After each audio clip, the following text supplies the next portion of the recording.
Wana soma kuri Kiwingu yanjye maze wumve uko imeze. Yabababababababa, iyi Kiwingu iraryoshye kabisa. Ubundi ngewe iyi Kiwingu nyihaye inshuti zanjye gusa.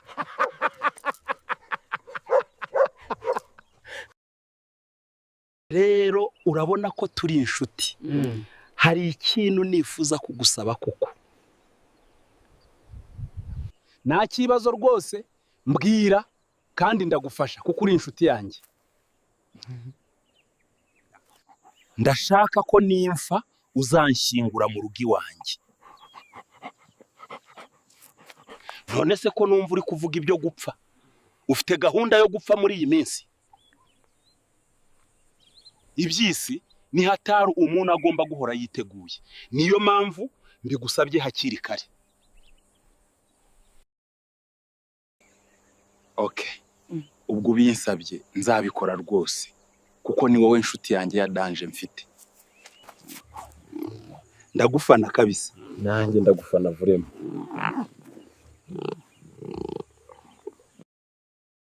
Sawa rero tuzasubira.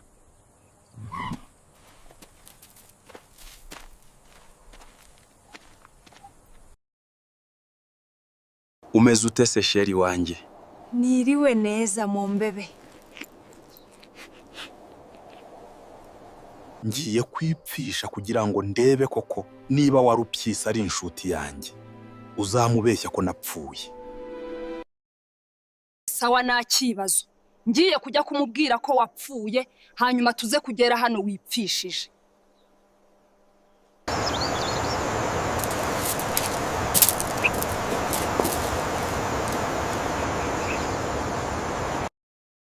Ngiye kwipfisha ku buryo warupyisi yari bugire ngo napfuye.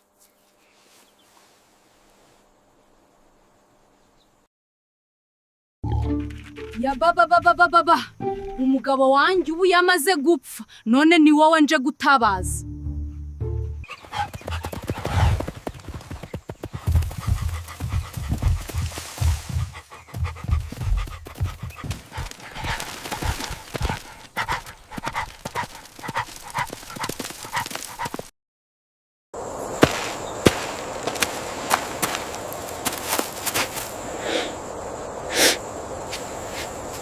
Yababababa.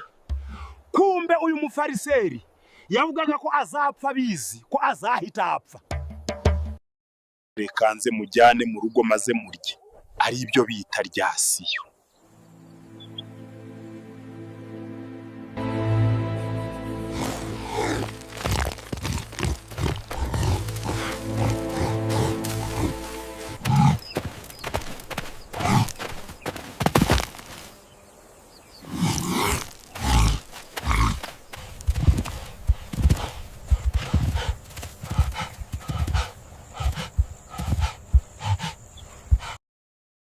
Buriya yarazi ngo ndi inshuti ye warahi. Kumbe namubeshyaga. Reka njye kuzana icyuma maze mubage. Ari ibyo bita bagasiyo.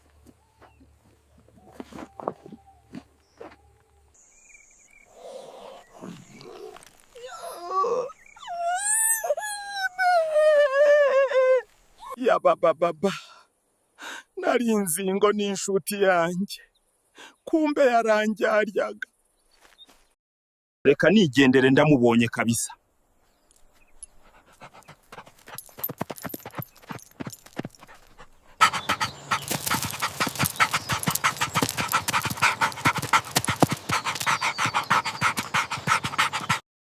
Yababababa. Dore yanshitse ubu yamenye ko naringiye kumukorera tata murasiyo. Inda yanjye iransebeje kabisa. Ubu inshuti yanjye imenye ko naringiye kuyirya.